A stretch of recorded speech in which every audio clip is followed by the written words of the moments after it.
Now voters are being helped to spot misinformation themselves with the help of a fact-checking organisation. Full Fact, its chief executive, Will Moy, is here. Nice to see you. Good morning. So this is self-fact check. How can you do it? Well, we're going to be overwhelmed in the next week with the political parties and others pushing their messages on us, and we think it's time that everybody was ready to protect our vote. So we've just said there are 3 simple questions we recommend everybody ask about what we see. Firstly, where's it come from?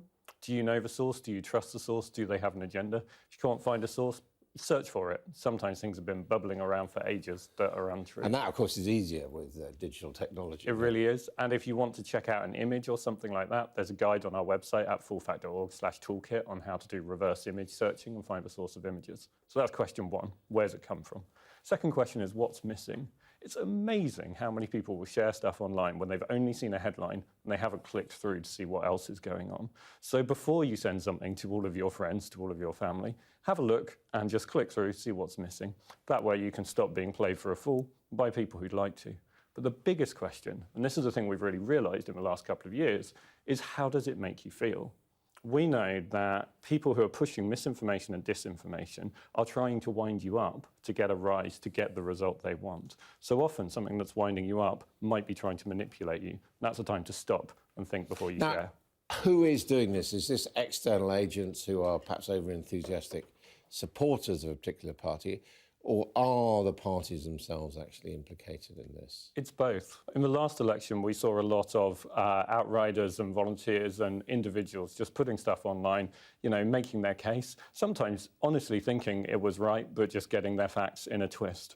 In this election, we've seen political parties adopting what we would call disinformation techniques, actually hiding the source of what they're doing, masquerading as independent journalism. The same as Fact Check UK at the Conservative Centre. As we saw, and also even in the physical world, we've seen the Liberal Democrats and the Conservative Party publishing campaign leaflets that try to pretend they're local newspapers. So you've really got to be on your guard as a voter in this election. Now, what about the fact that, it used to be that this stuff was got out in the analogue world and media organisations would go through it, it would be mediated.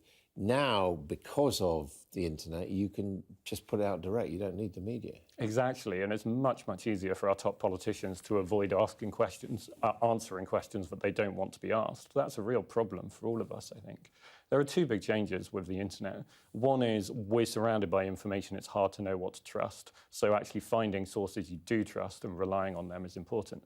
The other is we've left our election law in the 20th century. So the rules that say you have to be transparent about campaigning offline, you have to put your name on things you print, don't apply online. You can masquerade as someone else and the laws don't stop you. Do you think it is possible to regulate effectively the internet? I think it's possible to take the principles that we've agreed for over a century, like your name should be on the things you publish as a political party during an election campaign, and say those principles haven't stopped applying and they still need to apply online.